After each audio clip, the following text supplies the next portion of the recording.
Oh, so good to be here with you all this morning.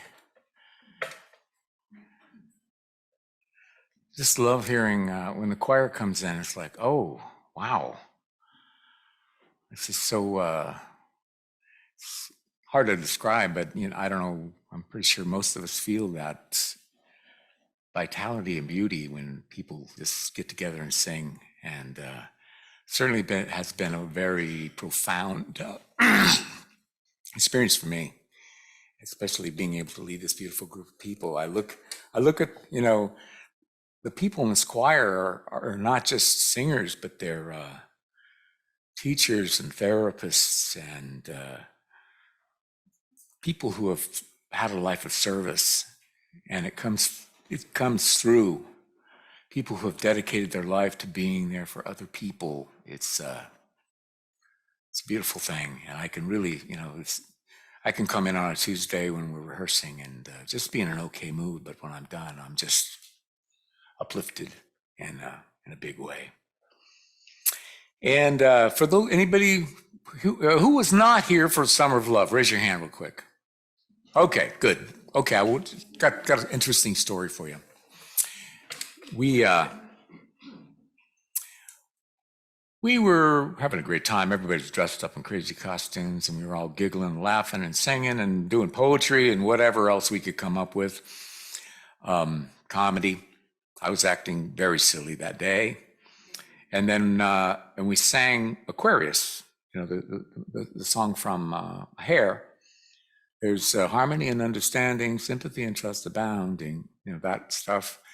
And we were all into it. And we were, all the sopranos and the altos are raising their hands and just going crazy. The men are all like, what are they doing? And anyway, so there we are. Now, if you'll notice, people are pointing up at the sky, right? And what made that particular performance particularly profound for me and for some of us is that we were singing, let the sun shine, let the sun shine in, and we just got louder and louder and more raucous.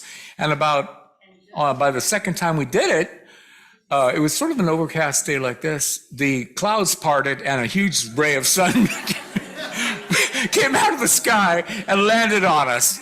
And this is the look. Everyone's like, God, what are we doing? We're going to have special effects? What? That's a very expensive lighting cue right there. It's hard to... Anyway. So, I was pretty astounded. Look, that's the look of astoundment right there.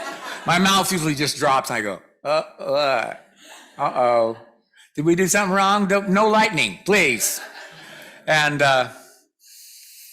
so, and I went away thinking, wow, that was wild. That was a very unusual occurrence. And then the next day I'm on my Facebook feed and up comes this whole lecture on synchronicity, which was pretty synchronicity-like for me. And so I thought, well, I need to talk about that a little bit because it sort of dominated my consciousness. You can take the picture off there. I can only stand to look at myself for so long. Hey! Not gonna look. So I just want to give, so of course I go to Google, which is the source of all knowledge. And was trying to figure out synchronicity. That obviously becomes something I need to address, at least in my life, because wasn't that wild? People who were there? Was I the only one who was astounded? That's a bizarre lighting cue there. Synchronicity is the simultaneous occurrence of events which appear significantly related, but have no discernible causal connection. And why do synchronicities happen? What are they and why do they happen? So spiritually speaking, synchronicities occur when an external force, like spirit guides or angels, or internal force, our intuition, wants to send us a message or provide guidance. So now it's like, what message were you sending, God? What do you, can you write it down? Just send me a service. I don't want to have to figure this out for myself. And then what is the power of synchronicity? Whether they are lighthearted or life-changing, synchronicities link us to an underlying order in the universe that is profoundly reassuring. They open us to mystery and delight. They give us a sense of being taken care of. They nudge us in a life-affirming direction. And what is that life-affirming direction? It's kind of what came up for me. Well, what are we talking about? And then it was very easy because the song "Let the Sunshine In," and sunshine being a metaphor for God's love, divine order, that kind of thing. You could let the sunshine in. Could be let go and let God. Same thing, really. And I was thinking about, and then I ran across a beautiful prayer that was written by Thich Nhat Hanh, which actually I met Thich Nhat Hanh back in the 80s. They were doing a movie about him at the Santa Barbara Film Festival, and I didn't know who he was, and everyone was lining up, shaking his hand. So I lined up and shook his hand. I didn't know who he was, but I thought, well, I should shake this guy's hand. Obviously, something's going on here. And he wrote this, and it relates to letting go and letting God, or letting the sunshine in. In that, why aren't we doing it all the time? I mean, obviously, we sing it really with incredible intensity and bravado, and then the clouds part and the sun shines in. So why wouldn't we do that all the time? Why are we not continually connected to that divine source? And some of us are. I mean, you'll meet somebody in this room who's like, they're walking in the light all the time. You're like, what? Who are these people? But there are things that can prevent us from doing that. And I want to kind of address a few things that are blockages. Because if you're already walking in the light all the time, you can go home now. This is for people who are have moments when they're not walking in the light. Talk. And one of the things that prevents us from being able to be connected to spirit continually, which I think is always a good idea, is we have things that we withhold in our life. We don't let go of things. The let go and let God thing is, what do we have to let go of? What is that thing? And one of the things that I've had to let go of multiple times, practically every day, is forgiving myself and other people. Or forgiving God for not just making my life a big pink cloud where I just float around and have fun all the time. Occasionally, I have a flat tire, or I get a sore throat, or I say something ridiculously stupid. And I go, really? What was that, Rich? What did you say? So I'm going to read this.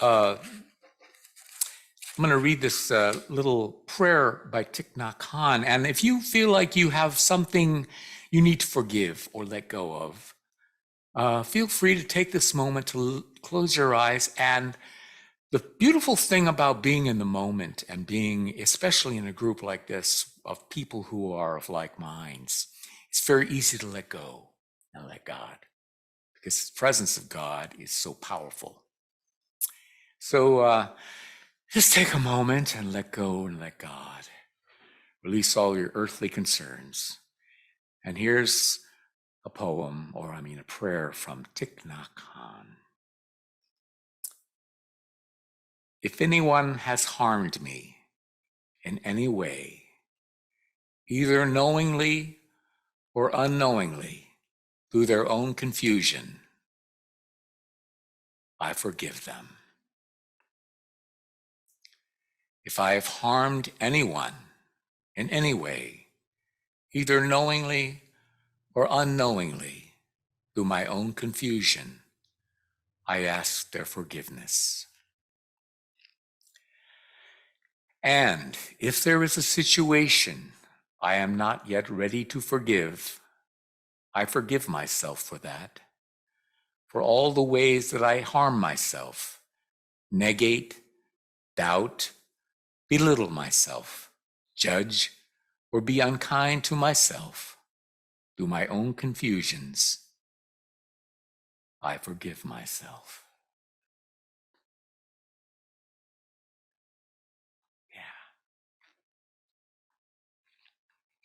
Yeah. That one always chokes me up there. That was just like, yeah, forgive yourself. Because the one thing I'm clear on is God does not condemn us. I grew up Baptist. I was like, hey, do bad, God's going to condemn you. You're going to go to hell. You don't. We have a loving, caring, forgiving God that is manifest in our own consciousness and our own actions here in this church and throughout the world. And that's the thing I like to affirm, is that God forgives me. And quite often the only one condemning me is me, not letting go. I heard a great quote that I love. I don't know who said this, but it's brilliant. It's, I abandon all hope of negotiating a better past. Yes, absolutely. And you love that? And that letting go and letting God thing, very powerful thought. And it leaks into various parts of our life. One of the things is health. Much of our discord in life, our health issues, or our relationship problems are caused by a lack of circulation. In order to be happy, healthy, and free, we must allow all things to circulate. We need to let go of our past and be here, fully present.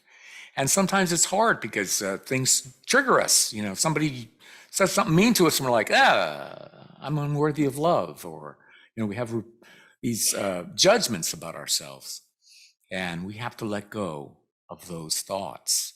And like Thich Nhat Hanh said, I forgive myself for all the ways that I harm myself, negate, doubt, belittle myself, judge, or be unkind to myself through my own confusion. So anyway, everyone's getting very quiet. I thought something bad about myself. The other thing, this, I don't know where this came from. I don't know how this showed up in my life, but it was a term called amor fati. Anybody ever heard of that term? It's a Latin, amor meaning love, fati means fate. Love your fate, which is really another way of saying love your life, or accept things exactly the way they are. Eckhart Tolle said, accept, then act. Whatever the present moment contains, accept it as if you had chosen it. Always work with it, not against it.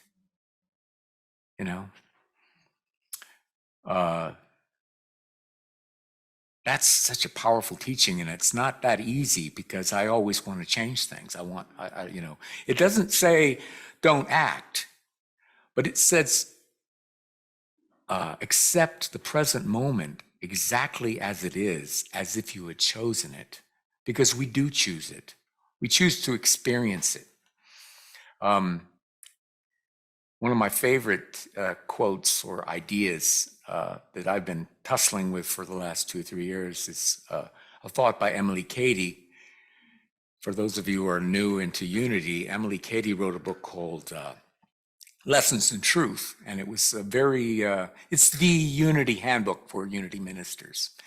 And she was very, I think, radical. I'm going to paraphrase one of her ideas that I think is such an interesting idea, and I'm still struggling with it. That's, there's a saying, you teach what you need to learn. I'm still learning this, so I'm going to say it for you. And if you totally have your handle on this, come up and talk to me. Explain it to me. Emily Cady said, everything undesirable passes away if we refuse to give it energy in thought, deed, thought or deed. I guess those are the things we do, right? Thought or deed. But I'm going to say it again this time. I'm going to say it with more certainty and more insight, hopefully. Follow me on this one. If you can just mull this over, and it's an interesting thought. Everything undesirable passes away if we refuse to give it any energy through thought or deed. And then she goes on to say, this becomes much easier if we realize that we are eternal. And I said, what does eternal have to do with it? What's it? Why do? And I had this experience a couple weeks ago. I went to a party. It was called Celebration of Life, and a friend of ours was diagnosed with cancer, and she was going to die pretty soon. She was, I think, she was going to have an assistance in her dying, and she decided she wanted to have a big party, a celebration of her life, instead of waiting for her to be dead, because she might not be able to make that particular party. So she decided to have this party down at the dinosaur park. And I'm not fond of funerals. I mean, I've been asked to play at a lot of funerals, and quite often I'll say no. I mean, once in a while I'll do a funeral, but I'm like, well, I sing for the live people. And plus, funerals make me sad sometimes, so I just refuse to go. But I went to this one because I heard it was going to be a party, and they're going to have a DJ. Who wouldn't want to do that, right? So I got there. I thought maybe there'd be like 10 people. There were 70 people there. There was a DJ. Everyone was dancing like a maniac. Incredible food. The sun came out, it warmed up in Dinosaur Park at the ocean. And I realized, and we went over and talked to our friend who's very sick and could barely walk and was having trouble breathing. And I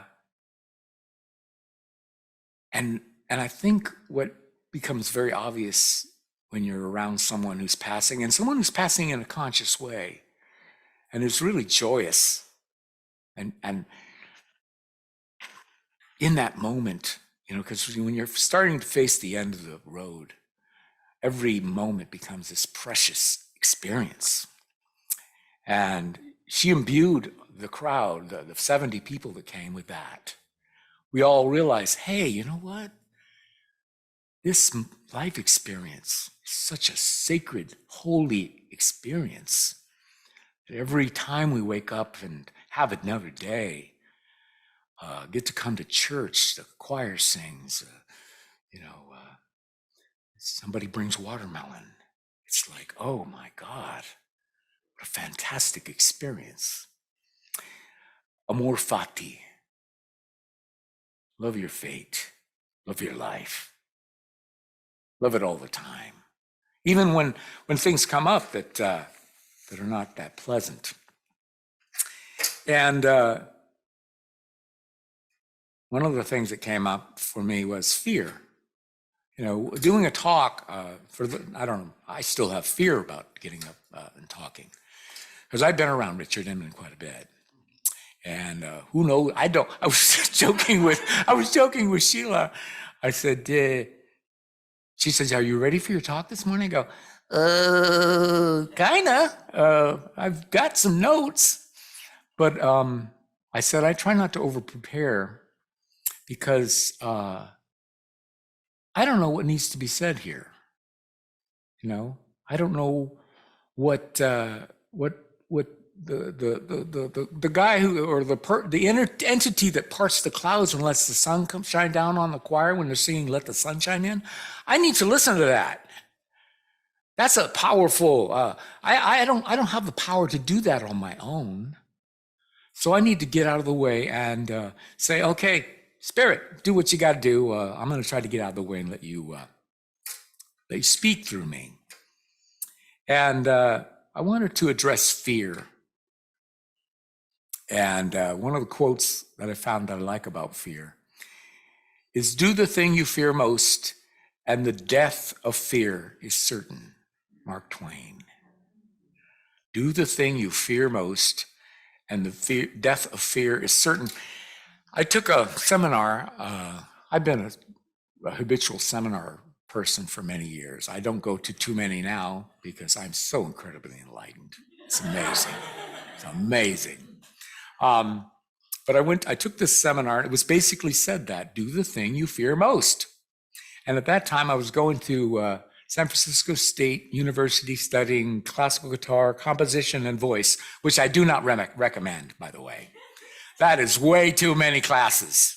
It drove me insane. But I was taking a diving class, and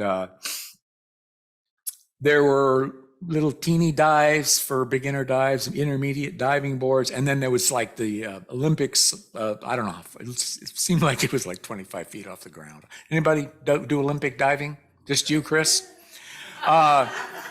So I wanted to face my fear, and I was like, everyone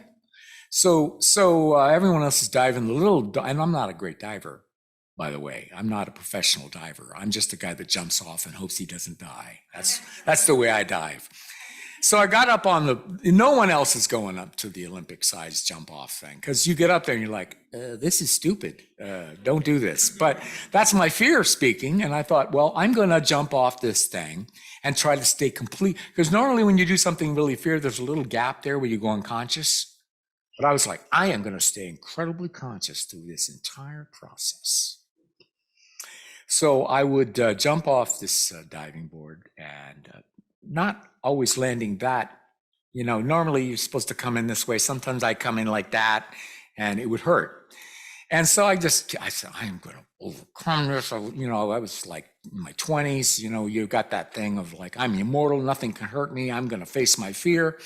Finally, the diving instructor had seen me do a few dives that were questionable at 25 feet above. And he comes up to me and goes, Richard, I'm thinking maybe you should try the lower diving boards, because that's dangerous up there. And that's why we don't usually dive from there.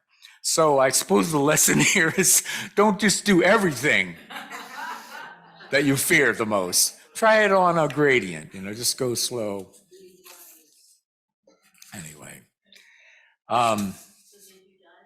I did not die during that. Did you say, did you die? No, I thought, oh, did I dive? Yes, I dived. I don't know.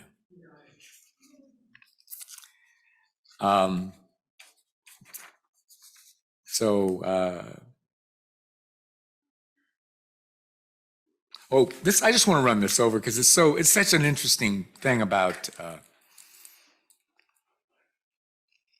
choice in life. And this is a paradox of choice, choosing things. How do you choose? How do you listen to great spirit and do what you're supposed to do? How do you let the sunshine in? And this is an interesting little piece. It's called The Paradox of Choice. The more options we have, the less satisfied we are with the one we go with. Research shows that when presented with more options, we're more likely to have buyer's remorse. Increased optionality comes with increased opportunity. And one of the things I've learned, talking about, what's the topic of this? Discovering truth, okay. One of the truths I found is, once I choose something, that's my choice. I stand on that one. If I say I'm going to go to choir practice on Tuesday, even though I want to take a nap, I chose that, I'm going. Because there's lots of options. Lots of you could have done some fun things today, but you chose to come to church. You chose it, and you stood by it. And that's what was a song that Tink sang and the choir sang. Let there be peace. I must stand for peace. That's not I'm not a stand for sort of peace. I'm a stand for peace. There's no other option for me. I've chose that. That's my choice. And when we choose to walk in the light, that's our choice. And we can dip into that light. We can dip into that. And lots of times things come up for us that are disturbing and unpleasant. And I heard a great quote. I think this is also Thich Nhat Hanh. This is one you might want to put in your hat next time something happens that disturbs you or seems unpleasant. It's no mud, no lotus. No mud, no lotus. Anyway, that's the end of my talk. I'd like to thank you all for coming out. I wanted to sing a song for you and have Sheila come up and sing with me. This is, once in a while you happen upon a tune that so just begs to be sung. And this is called In the Light of Love. And I think we all know that chanting Om is a very powerful feeling. And Om, I found out, is the original vibration of the universe. It represents oneness, connection to the cosmic energy. So the Sanskrit today we're singing is Om Shri Davantre Namaha, which means I bow before thee in prayer. And it invokes very deep sacred healing. So I'd like you to take a moment, and if you'd like, feel free to close your eyes and to just feel that love, feel that knowing your truth, that you are a divine child of God, that you have that divinity within you, and allow it to seep into your soul.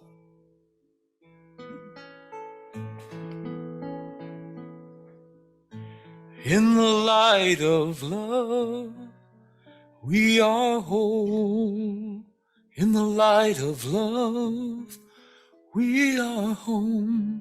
In the light of love, we heal and sing. Thy will be done.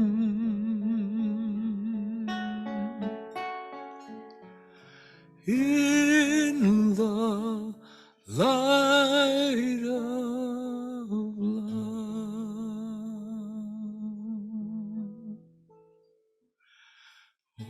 In the light of love, we are whole.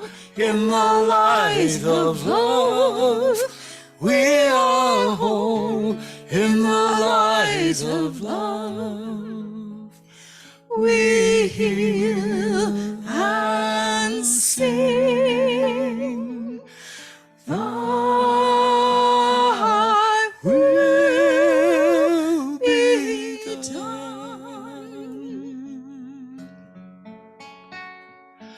In the light of love.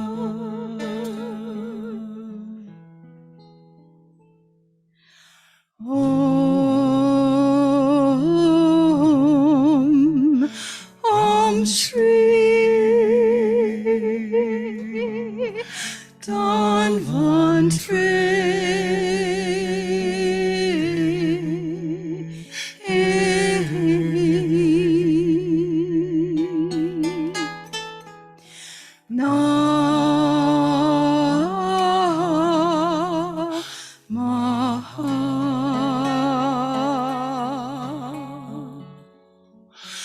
Om Shri Dhanvantre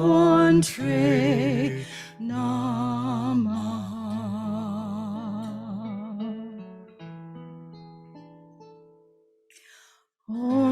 In the light of love, we are whole. In the light of love, we are whole. In the light of love, we